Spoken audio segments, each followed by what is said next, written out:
우리 용진이 형. 중요한 쓱. 어떻게 되십니까, 용진이? 참... 지금 야구도 우승하고 분위기는 좋은데. 네, 뭐 잠깐 커버하는 회사란 말씀드리기가 참 부담스럽긴 한데. 그러면 우리 가볍게 가시죠. SSG의 그 우승에 대해서는 어떻게 생각하십니까? 뭐 전폭적인 구단주의 지원과 2년 만에 열정과 그다음에 또 과거에도 SK가 잘했으니까. 그렇긴 하죠. 그다음에 스카우트 뭐 비싼 분들 많이 하셨고. 그런 뭐 당연히 투입 대비 이제 사실은 나오는 퍼포먼스가 확실해야죠. 예상할 만한 일이었다.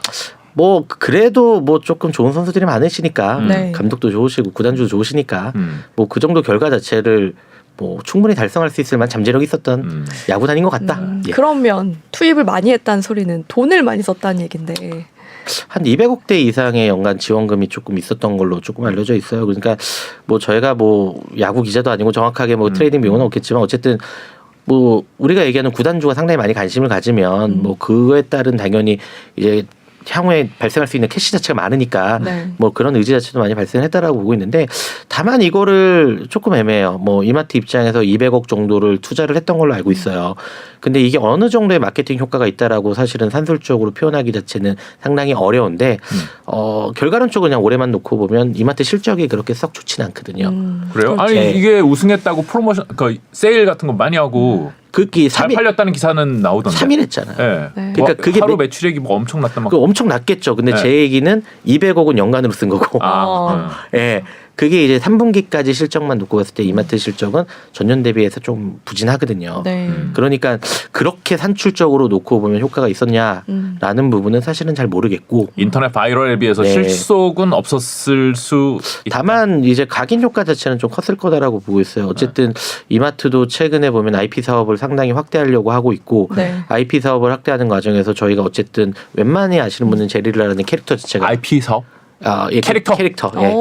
그 고릴라. 이름이 제릴라예요. 제릴라. 그 하면서 뭐 제 우주빵집도 냈고, 그다음에 골프공도 나오고, 골프 우류도 이제 코오롱 패션하고 같이 콜라보로 나오고 이런 효과 자체가 있었던 거죠. 새로운 사업을 좀 하는군요. 사실은. 죄송합니다. 그 새로운 사업이라고 보기는 어렵고 예전에 일렉트로마트라고 기억하시잖아요. 지금 가면 없어요? 아니 있죠.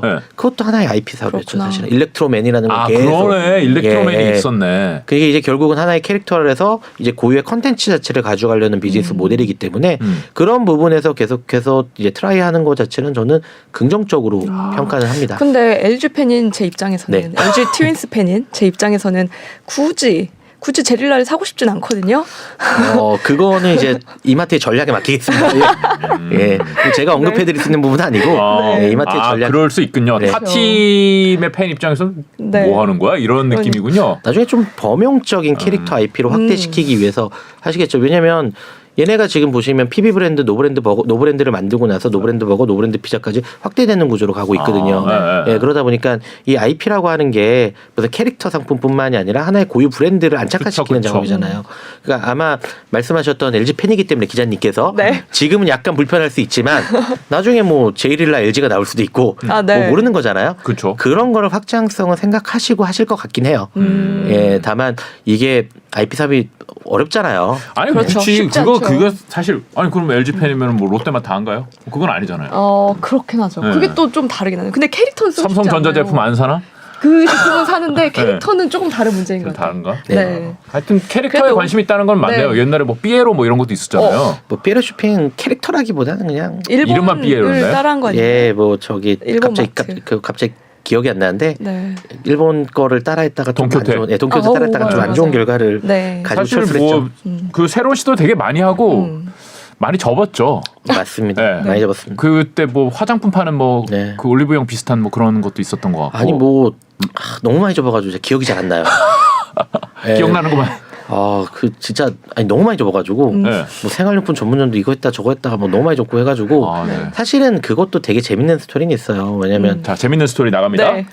원래 그 이마트 신세계 그룹이 원래 우리가 얘기하는 그 쇼핑몰 형태 우리가 아는 스타필드를 만들면서 네. 결국은 이제 대형 쇼핑몰 형태보다는 앞서 말씀드렸던 전문점 형태로 오프라인이 좀 추가적으로 확대가 되기 시작을 하니까 본인들의 전문점 PB 브랜드를 많이 확대시키기 위해서 스타필드 안에 테스터 점포 형태로 많이 깔았어요. 아. 그러다 보니까 각 캐릭터에 맞는 그러니까 각 제품에 맞는 네. 사실은 PB 브랜드를 생산을 해야 되는 게 있었고 요게 대표적으로 성공한 게 노브랜드가 성공을 한 거고 그 안에서 수많은 테스트를 하다가 이제 화장품 전문점도 이제 안 좋은 결과 부츠 뭐 이런 것도 부츠. 예, 그것도 이제 네. 수입해서 가져온 거지만 안 좋은 결과를 가져왔고 네. 여러 가지가 이게 사실은 결과물이 안 좋았죠.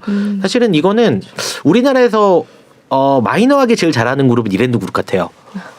예를 들어 어떤 상품이 스파오. 있을까요? 오 맞아요. 예, 그다음에 이제 우리가 얘기하는 주얼리 브랜드 중에 네. 그다음에 로이드, 아 로이드. 예, 로이드 이름 OST, 예, 그다음에 그렇구나. 코코몽, 코코몽. 그다 캐릭터 이랜드 예, 거예요? 애슐리, 네, 애슐리. 예, 다 이랜드 거예요. 그러니까 그다음에 뭐 옛날에 뭐 테디베어 네. 뭐 유명했던 뭐 지금 매각을 했지만 이런 형태로 상당히 이랜드의 NC백화점은 사실은 그게 한 40% 정도가 실제로 PB 브랜드가 들어가 있거든요. 아, 피빈지 모르고선 사람들이 사는군요. 특히 아동용이 상당히 많이 포지션이 돼 있어요. 되게 저가에. 네. 예, 근데 그런 부분이 결국은 로드샵 쪽으로 나가서 이제 시장의 트렌드 자체가 1인 가구수가 늘어나니까 사실은 대형마트나 백화점에서 방문해서 소비를 하는 패턴보다는 가까운 채널에서 소비하는 패턴이 늘어나요. 그리고 이제 그걸 성공을 봤던 게 사실 다이소였죠. 아 그렇죠. 예, 다이소가 급격하게 성장을 했잖아요. 네 맞아요. 예. 그러니까 그런 형태로 하려고 했는데 너무 어렵잖아요. 뭐 하나의 제품을 브랜딩화 시킨다는 것 자체가 사실은 노브랜드 성공만으로도 상당한 이제 기회 비용을 썼지만 네. 괜찮은 결과가 나타난 거다라고 조금 보고는 있습니다. 기회비용을 썼지만 괜찮은 결과가 나오려면 매출이 좋아요. 근데 그럼 그렇게 말씀을 하시니까 성공률이 타율이 되게 낮은데요? 용진이 형 타율이 너무 낮은데 지금? 그래도 SSG 랜더스 타율이 좋으니까 너무 많이 그건 넘어가셔도 될 것 같은데요. 아, 그래요? 네. 원래 또 한 번 걸리면 홈런 나오면 그렇죠. 네. 이기는 거잖아요. 홈런 타자가 삼진을 무서워하면 홈런 타자 못 되죠. 그럼요. 네. 제가 알기로는 뭐 이승엽 선수도 그렇게 네. 삼진이 많이 나겠고, 네, 그랬으니까. 근데 용진이 형 자체에 대한 캐릭터에 대한 호감도는 굉장히 높잖아요. 이걸 활용할 수 있는 방법, 이걸로 인한 투자 가치가 좀 높아지고 뭐 그런 방법은 없을까요? 저희는 근데 네. 주시장에서는 어쨌든 대표이사님은 너무 이제 한쪽에서 쏠리면 네. 다른 쪽에서 반대급부의 효과 자체가 있을 거다라고 보고 있기 때문에 개인적으로는 이제 그런 바이럴 마케팅이나 뭐 이런 형태는 조금 자중을 하는 게 맞다라고 보고 있고요. 이게 어느 정도의 효과가 그러니까 물론 이 부작용도 있을 수 있지만은 일론 머스크 보면은 주주들 입장에서 불안불안한 그쵸. 게 하나가 네. 있고 근데 트위터 인수했잖아요. 인수하면서 일론 머스크가 산다 그러면 우와 막 이러잖아요. 근데 그게 이제 뭐 펀더멘탈을 자주 하자는 건 아니고 일시적인 네. 수급적 이슈로 해서 올라가는 거니까 네. 이제 그런 부분보다는 어쨌든 본질적인 사업 경쟁력을 키워나가는 작업에 조금 더 이제 경영자로서 힘을 더 쏟으시는 게 제가 보기에 맞는 것 같고 당연히 이제 어쨌든 요번에 SSG 랜더스라든지 제이릴라 뭐 이런 거는 성공한 케이스가 있으시니까 네. 뭐 지금 하시는 정도의 서포트 정도를 하시는 거지 그 캐릭터를 더욱 부각시키는 거는 저는 개인적으로는 양면성이 있는 것 자, 같아요. IBK 투자증권의 남성현 연구위원께서는 용진이 형께서 좀 자중을 하시는 게 좋으실 것 같다라고 정리를 해도 될까요? 아니요, 그렇게 그건 안 되고요. 제가 좀 장난쳤습니다. 충분히 잘하고 계신데 잘하고 계신데 네, 예. 그게 리스크로 보일 수도 있다. 예. 이미 그 한 번 이런 사태가 있었잖아요. 네. 예, 뭐 멸공 논란이라든지 이런 게 있었으니까 있긴 했죠. 예, 네. 중립이 제일 좋은 것 같아요. 그렇죠. 네. 근데 사실 그 중립을 인플루언서 활동을 하면서 네. 지키는 게 대단히 어려운 일이죠. 네네. 왜냐하면 좋아하시는 분도 있고 싫어하시는 분도 있기 때문에 네. 그거는 그분의 행동의 문제라기보다는 바라보는 시각 자체가 좀 다른 거라 예, 그 부분 이제 이렇게 넘어가시는 게 좋아요. 아니 근데 그러면은 자 본질적인 얘기로 와서 저 SSG도 네. 뭐 새벽 배송도 하고 쓱 배송하고 네. 사실은 쿠팡하고 맞서고 있는 거잖아요. 네. 근데 안 좋아요? 지금 영업 적자폭 자체가 최근에 좀 줄어들긴 했는데 네. 연간으로 지마켓 코리아랑 합쳐놓고 보면 올해 뭐 한 1,600억 나온다는 얘기도 있었고 상당히 분기별로 300억 이상 네. 이게 적자 자체가 조금 나오고 있습니다. 그러니까 그게 안 좋을 수밖에 없는 게 아까 말씀드렸다시피 쿠팡은 쇼핑 커머스로 돈을 버는 건 아니에요. 아까 네. 멤버십 서비스라든지 회비. 아까 풀필먼트 서비스라든지 네. 이런 부분에서 돈을 많이 그다음에 이제 직매입을 통한 이제 마진 개선 효과 자체가 이제 티몬이라든지 옛날 위앱보다 훨씬 뛰어났기 때문에 마진이 남고 있는데 지금 이마트가 하고 있는 쓱닷컴이 하고 있는 이제 PP센터라는 사업 구조가 있습니다. PP센터 피킹의 PP 센터. 네, 피킹의 패킹이라고 해가지고 사실은 전용 온라인 물류 센터를 가지고 있는 게 아니라 물론 세 개인가 있어요 네오물류센터가. 네. 이제 워낙에 물류센터를 아까 제가 투자하는 돈이 많이 된다 그랬잖아요. 그렇죠. 그러니까 기존에 있었던 이마트 매장에서 온라인 주문이 들어오면 재포장을 해가지고 배송을 해주는 서비스입니다. 근데 이제 문제는 뭐냐면 이게 이 정확한 개념은 다크스토어라는 개념인데 매장에 상품을 진열을 해놓고요. 네. 주문이 들어오면 다시 수거를 해요.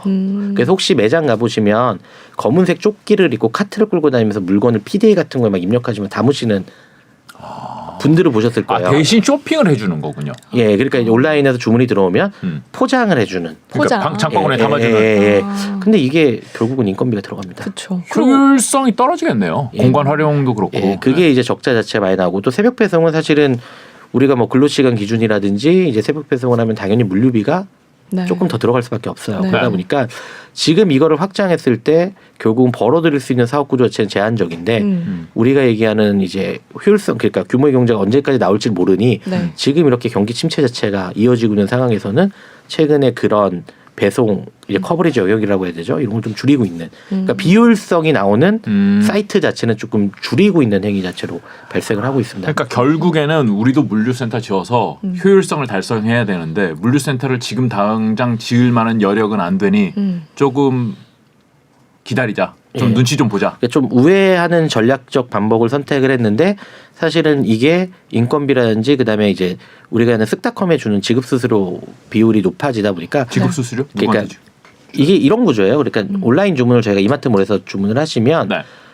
매출 자체는 이제 이마트 매장에서 발송을 하는 구조가 돼요. 근데 이걸 중개를 해준 게 쓱닷컴이잖아요. 그러니까 쓱닷컴한테 이제 수수료를 줘요.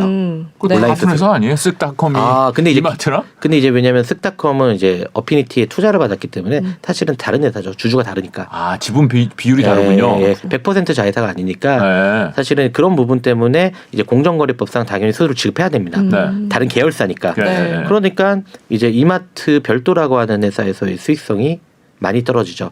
근데 이게 이제 뭐 상품 마진율보다는 이제 판관비까지 다 인건비까지 계산한 요게 떨어지다 보니까 이마트 입장에서는 이거를 사업을 계속 확장을 하면 이게 지금 언제까지 수익성이 개선될지 모르겠는데 수수료를 계속 내야 되는 거군요. 예, 매출 변동하는 거니까 내고 또 인건비도 고용해야 되니까 그러다 보니까 이런 부분에서는 지금은 전략적으로 수익성 개선을 위해서 사업 구조 자체를 일시적으로 축소하는 걸로 전환을 했고 이게 지금 올해 3분기부터는 약간의 효과를 네. 보고 있으면 적자 줄어드는.